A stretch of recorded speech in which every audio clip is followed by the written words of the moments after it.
Tonight, we're doing something a little bit unwise. Tonight, we're going to be tasting 5 coffee liqueurs that are all, I think, older than I am.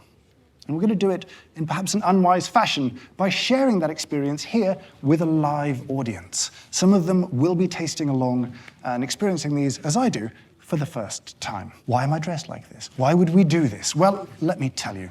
I acquired these 5 bottles some time ago. And I enjoy tasting old things, not just because they're kind of exciting and a little bit terrifying and also disgusting, but because they're often kind of interesting too. And these, I think, are particularly interesting for reasons I'll come to in a second. But I realized that if I sat there and I poured a shot from each one of these bottles, what would happen to the rest of them? Would I just keep it there on the shelf, undrunk as it oxidized and went off? Would I pour it down the drain? Some of these have been waiting 60 years to be drunk. So I thought, let's dress up and throw them a little party. We'll be tasting them in a kind of strange order, going from the youngest down to the very, very oldest and frankly scariest at the end there. I will do my best to share what I'm tasting with you, and I hope this offers a kind of fascinating kind of time capsule, because all of these pretty much predate the very idea of specialty coffee. This is all of a time, the second wave, when coffee was commoditized. There was differentiation, sure, but there was no specialty there. How did people think about coffee flavor? Because in a coffee liqueur, well, it's coffee, sugar, alcohol, a bit of water. The coffee's playing the major role. So, you'd build your brand on your coffee flavor, but yet they thought about coffee flavor totally differently. That, I think, is what will make these particularly fascinating to me, as long as they're not completely undrinkable. You'll notice that there's 5 bottles on here, and in fact, well, there's 6 bottles on here. This is because we decided it was only fair to give you a modern benchmark, modern Tia Maria. And I would say, have a little taste. Cheers. Cheers. Give us a slur.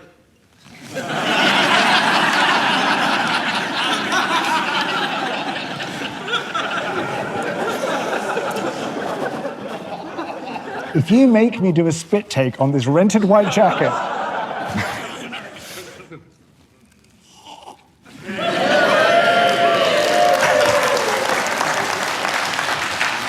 Okay, that's not... It's neither as good as I thought it would be, nor as bad as I thought it would be. How's everyone else feel? It's kind of vanilla-y. It's sweet. I anticipated that. I'll delist you from the evening. Goodbye. Tia Maria, thank you. So our first bottle tonight is I think, a very interesting bottle. Now, Tia Maria, quite an old brand. There is no Maria, there's no Auntie Maria. It is a concoction of marketing people, and it was based on the idea of a kind of coffee liqueur from Jamaica. So it's always had Jamaican coffee in it. I think I read somewhere that it was produced by a rum producer in Jamaica initially, and then now it's made, I think, in Italy. I think they still claim Jamaican coffee is the kind of key coffee flavor in there, but that's the story, that's the history. Now, early Tia Maria, I'm gonna get nerdy now, was 31.5% alcohol.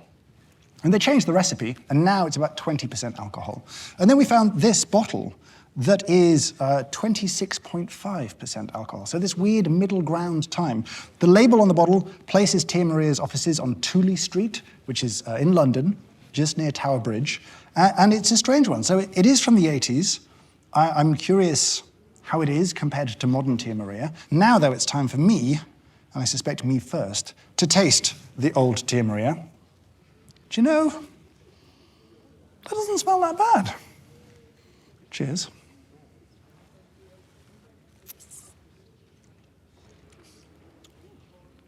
Goodness me, that's sweet. More booze, a bit more sugar. That's not bad. Do I prefer this to modern Tia Maria? Absolutely. I think, right? Yeah.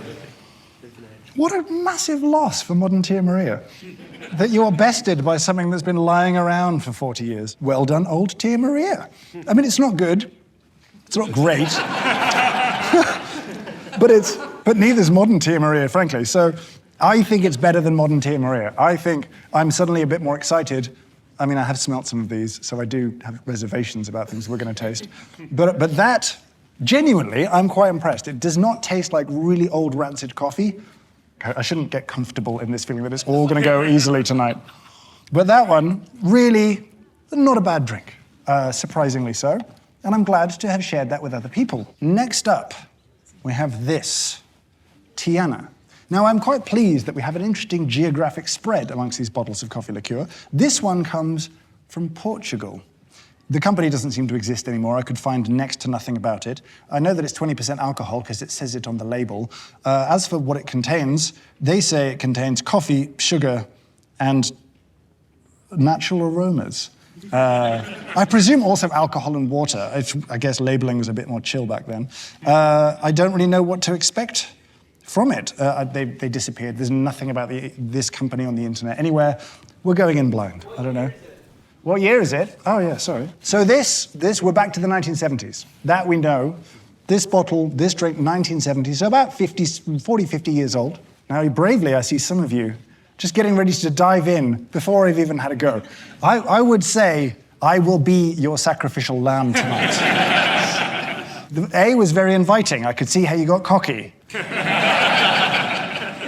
It has a little oxidized quality to it for me that makes me nervous. It's a little dirty smelling. All right, let's drink it.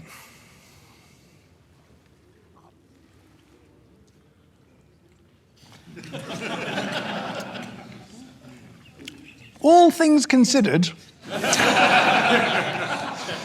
fine. No, it's not good. Again, I wouldn't be like, oh, you must taste it. This has quite an oxidized quality to it. It's again very sweet. I would say that's going to probably be a running theme tonight because they are coffee liqueurs.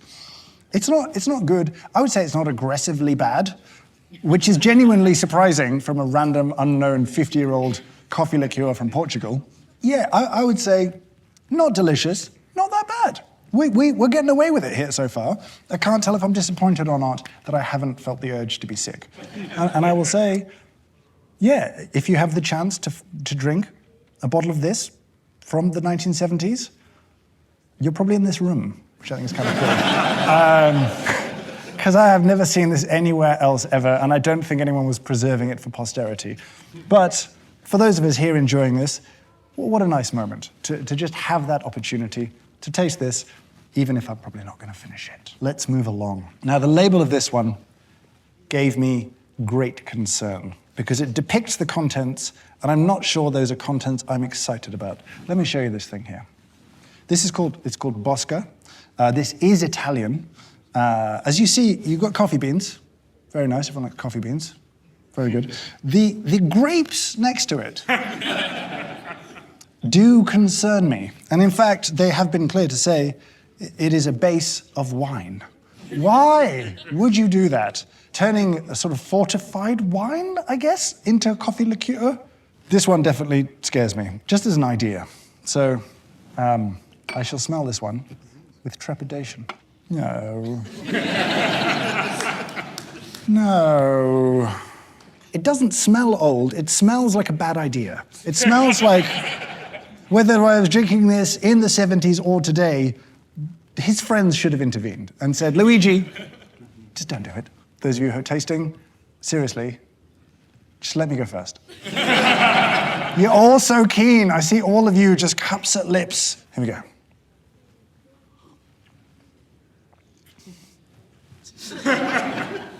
Look, I like acidity in lots of things, but not this. This is not the fruit acid I wish to have in my coffee. Oh, absolutely not. No, I mean, just in case you think I'm lying to you on the camera, hear the groans of the audience.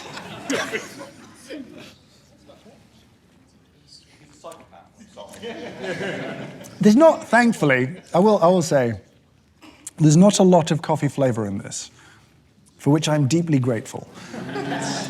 Because I feel like if you'd really put some dark roast coffee through this or something like that, it would be utterly foul. I feel like they've kind of got an aged wine aperitif here that's slightly dirtied by coffee. I feel like the size of the coffee beans on the label is a lie. And I think I'm happy about it, but I'm not sure. Again, I think that's disappeared from memory for perhaps a very good reason. Now, at this point in our evening, things have been going, I think, surprisingly well, but we are staring down the barrel of two, frankly, terrifying bottles from the 1960s. But before we taste those, well, I just want to talk about this event. It's been a complex and very enjoyable thing to organize, and it's been hugely helped thanks to this video's sponsor, which is Milanote. And I'd like to tell you a little bit more about that during this short ad.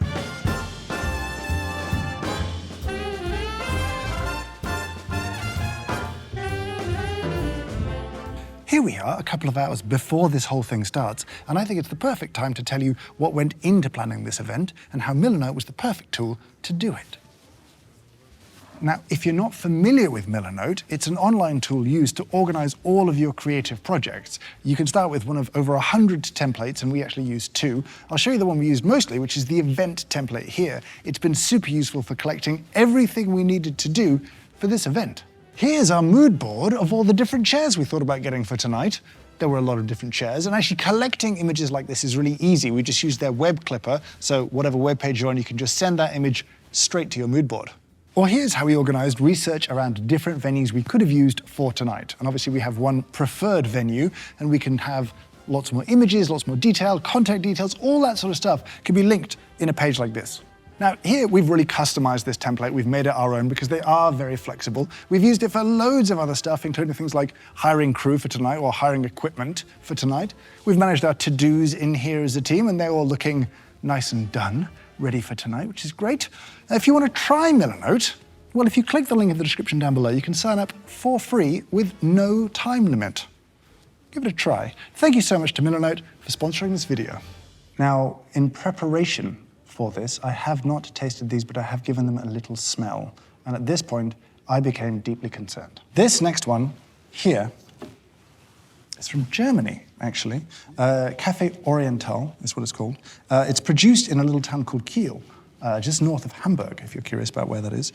Now, interestingly, the company that made it went out of business, but a different company did continue to produce this, actually till relatively recently. Same kind of brand and bottle shape and all that kind of stuff, so that was relatively available as a modern version of this. This one is from the 60s and was kind of hard to get a hold of, hard to find. I know next to nothing about it. It says, I think it's 35% alcohol. Can't really tell. Oh no, sorry, I lied to you. 28% alcohol. I should read the thing. I don't know what 35 degrees GL is. I'm not sure it's good. It's like someone fermented gravy once and left it there. I'm not going to lie to you. I'm just going to wet my lips at this point. Because I'm skeptical.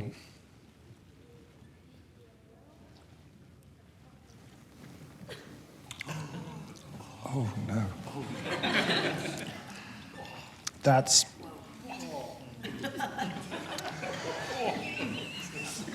bad. And which of you did not let me go first? But that's like gravy. It's like alcoholic sweet gravy. But worse than that sounds somehow. That's awful. There's like a good kind of paint stripper quality to the alcohol, and then filth.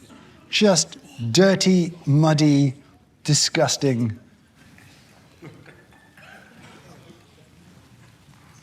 Oh. Okay, it's that, but it's also potently musty in the middle of it too. Like it is, yeah, moldy tasting. Now there should be enough booze to kill the mold, but I'm not a food scientist. What are you all tasting? Marmite? Bovril soy sauce? You think that's better than the Bosco? Oh, this is controversial as opinion. I would rather take the Bosco, not willingly. Look, I have tasted slightly worse things, but that is definitely up there on the list of things that I regret tasting, but I'm also very proud to have tasted. The next one, again, super hard to find out anything about these kind of bottles. This one we know is from a distillery in Bologna. There is record of them during World War II distilling things.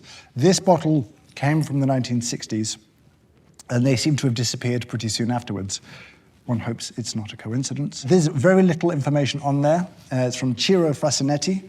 It's called Crema, which is not creamy, which is kind of confusing, because that would be, it's Crema Cafe, but there's no cream in this. Well, there's a bit more papery cardboard going down here. It smells pretty neutral, actually. I realized that Tia Maria's rum. This one, I don't really know what's going on. We've got a wine base here. This one diesel, I think, apparently. And this one smells relatively neutral from a spirit perspective.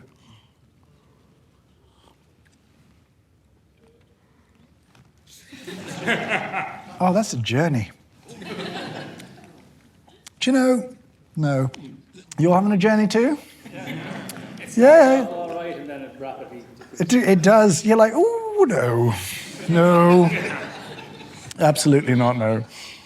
I find it interesting to taste this coffee taste and think that someone in the 60s thought this is how coffee tastes and this is how it should be in a coffee liqueur. It's not the worst thing I've tasted, obviously.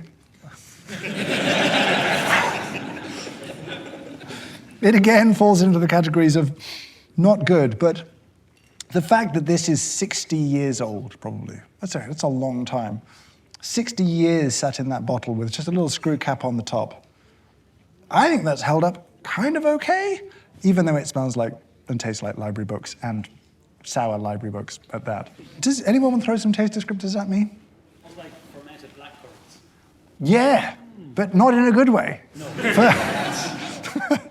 I'll be honest, I didn't really know what to expect. I was relatively scared going into this, but I do feel like this is an absolute once-in-a-lifetime opportunity that I don't know if there is another collection of coffee liqueur available anywhere in the world quite like this one.